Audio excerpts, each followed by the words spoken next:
여러분 안녕하십니까? 추석을 앞두고 MBC가 실시한 여론조사에서 이재명 대통령의 국정 지지율이 59%로 집계됐습니다. 지난달 조사에서보다 4%포인트 하락한 수치인데요. 또 민주당 지지율은 하락한 반면 국민의힘은 상승했는데 여당 지지율의 하락폭이 가장 크게 나타난 지점은 연령별로는 40, 50대, 지역별로는 대전, 충청, 그리고 이념 성향에선 중도층이었습니다. 첫 소식 김정우 기자가 보도합니다. MBC가 코리아 리서치에 의뢰해 전국 18세 이상 남녀 1,000명을 대상으로 실시한 여론조사에서 대통령이 국정 운영을 잘하고 있다는 응답이 59%, 잘못하고 있다는 33%로 나타났습니다. 지난 조사 대비 긍정평가는 4%포인트 하락한 반면 부정평가는 5%포인트 상승한 수치입니다. 대통령 국정 운영에 긍정평가를 한 응답자 중 32%는 이 대통령의 추진력과 실행력을 꼽았고 경제, 민생을 잘 챙긴다, 국민과 소통을 잘한다는 답변은 각각 19%, 17% 순으로 집계됐습니다. 반면 부정평가 응답자의 30%는 독단적이고 일방적이라는 사유를 꼽았고 무리한 검찰 및 사법개혁 때문이라는 응답이 29%, 과도한 복지, 민생 지원을 꼽은 응답은 15% 순으로 나타났습니다. 정당 지지도는 더불어민주당이 44%, 국민의힘 27%, 조국혁신당과 개혁신당이 각각 4% 순으로 나타났고 답변을 유보한 응답자도 17%로 집계됐습니다. 지난 조사 대비 민주당은 4%포인트 하락, 국민의힘은 5%포인트 상승한 수치입니다. 국민의힘이 서울과 대구에서 벌인 장외 집회를 두고는 국회 정상 운영을 방해하고 정치 갈등을 부추기는 집회였다는 응답이 50%로 정권의 잘못된 국정 운영과 사법부 압박에 맞서는 집회라는 응답 38%를 앞섰습니다. MBC 뉴스 김정우입니다. 공무원의 정치 중립 의무를 어긴 혐의로 경찰에 출석 요구를 받았지만 6차례에 걸쳐 출석 요구에 응하지 않다가 체포된 이진숙 전 방송통신위원장이 법원에 체포 적부심을 청구했습니다. 이 전 위원장 측은 경찰이 체포 감금죄를 저지른 것에 해당할 수 있다며 경찰관 고발도 검토하겠다고 밝혔습니다. 이승지 기자입니다. 어제 오후 경찰에 전격 체포된 이진숙 전 방송통신위원장. 유치장에서 밤을 보낸 뒤 오전 10시부터 오후 6시까지 조사를 받았습니다. 지난해 9월부터 유튜브 출연과 SNS 글 등을 통해 공무원의 정치적 중립 의무를 위반했다는 게 경찰 판단입니다. 보수의 여전사 참 감사한 말씀이고요. 가짜 좌파들하고는 우리가 싸우는 전사들이 필요하다. 이 전 위원장은 문제의 발언들을 한 사실 자체를 부인하진 않았습니다. 다만 감정을 표현한 것에 불과해 범죄가 될 수 없다는 주장을 펼친 것으로 전해졌습니다. 특히 부당한 체포라는 입장을 고수하고 있습니다. 압송 당시 기자들 앞에서 수갑찬 손을 5차례나 들어올리며 강한 불만을 드러냈고 자, 이진숙 여기 수갑 차고 있습니다. 그것도 모자라서 이제 저 이진숙한테 이렇게 수갑까지 채웁니다.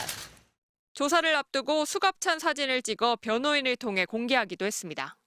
이 전 위원장 측은 경찰의 6차례 출석 요구서가 일방적이었다고 주장했습니다. 국회 일정 때문에 경찰에 불출석 사유서를 보냈지만 이를 법원에 보내지 않았다는 의혹도 제기했습니다.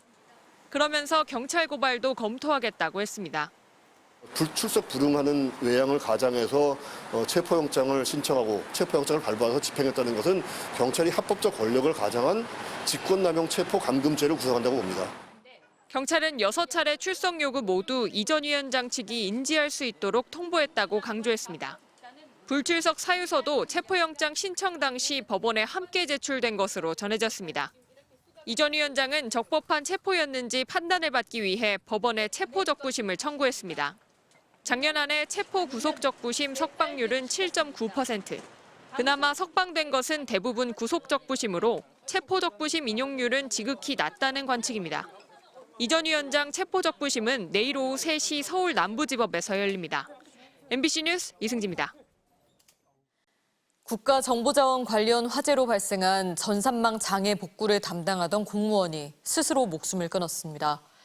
충격적인 소식에도 복구 작업은 계속돼 민간 연구진까지 투입해 타버린 전산망을 되살리는데 총력을 쏟고 있습니다. 이승섭 기자입니다. 국가 전산망 장애와 관련해 업무를 담당하던 공무원이 투신해 숨졌습니다. 오늘 오전 10시 50분 정부 세종청사 중앙동 본관 건물 바닥에서 행정안전부 소속 50대 공무원이 쓰러진 채 발견됐습니다. 신고를 받고 119 구급대가 출동했지만 공무원은 현장에서 숨졌고 경찰에 인계됐습니다. 출동해서 따로 이송을 한 건 아니고 현장 사망이 확인돼가지고 이제 인계하고 개방성 골절도 있고 그래갖고 이제 의료지도 받고.